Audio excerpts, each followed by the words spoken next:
കലാഭവൻ നവാസിൻ്റെ മരണം സ്വപ്നത്തിൽ പോലും തങ്ങൾക്ക് ചിന്തിക്കാനാകില്ലെന്നാണ് ഓരോ പ്രിയപ്പെട്ടവരും പങ്കിടുന്ന വാക്കുകൾ.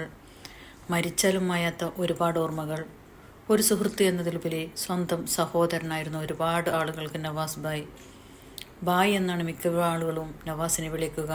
ആ വാക്കിൽ 100% സത്യസന്ധത പുലർത്തുന്ന, സ്നേഹം പുലർത്തുന്ന ഒരാൾ. നവാസ് മരിച്ചെന്ന് ഞങ്ങൾക്ക് വിശ്വസിക്കാൻ വയ്യെന്നാണ് ഓരോ ആളുകളും സോഷ്യൽ മീഡിയ വഴി കുറിക്കുന്നത്.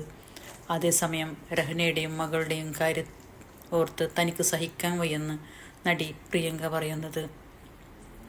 എൻ്റെ മോൾ രഹ്ന ഇതെങ്ങനെ സഹിക്കും, അവൾ ഇതെങ്ങനെ ഉൾക്കൊള്ളും, കുഞ്ഞുങ്ങളൊക്കെ ഉള്ളതല്ലേ എന്ന് പറഞ്ഞുകൊണ്ട് പ്രിയ പ്രതികരിച്ച വീഡിയോ സമൂഹ മാധ്യമങ്ങളിൽ നിറയുന്നുണ്ട്. പ്രണയത്തിനും അപ്പുറം ഗാഢമായൊരു ബന്ധമായിരുന്നു നവാസും രഹ്നയും തമ്മിൽ. ഒരു പക്ഷേ ഈ അടുത്ത സമയത്ത് രഹ്നയെ അഭിനയത്തിലേക്ക് മടക്കിക്കൊണ്ടുവന്നതും ഒരു നിയോഗം പോലെ തോന്നുന്നു.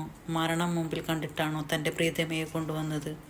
താൻ അരങ്ങൊഴിയുന്നിടത്ത് തൻ്റെ പ്രിയതമ ഉണ്ടാകണമെന്ന തോന്നലാകുമോ, നിയോഗമാകുമോ ഇഴയിലൂടെ രഹ്ന മടക്കി കൊണ്ടുവന്നതെന്നും പ്രിയപ്പെട്ടവർ ചോദിക്കുന്നു.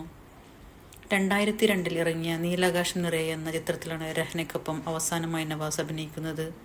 പിന്നീട് അഭിനയത്തിൽ നിന്നും കുടുംബകാര്യങ്ങളിൽ നിന്നുമൊക്കെയായി രഹ്ന തിരക്കിലായി. ഏറ്റവും ഒടുവിൽ ഇഴ എന്ന ചിത്രത്തിലൂടെ മടങ്ങി വന്ന രഹ്നയ്ക്ക് പൂർണ്ണ പിന്തുണ നൽകി ഒപ്പം നിന്നത് നവാസാണ്.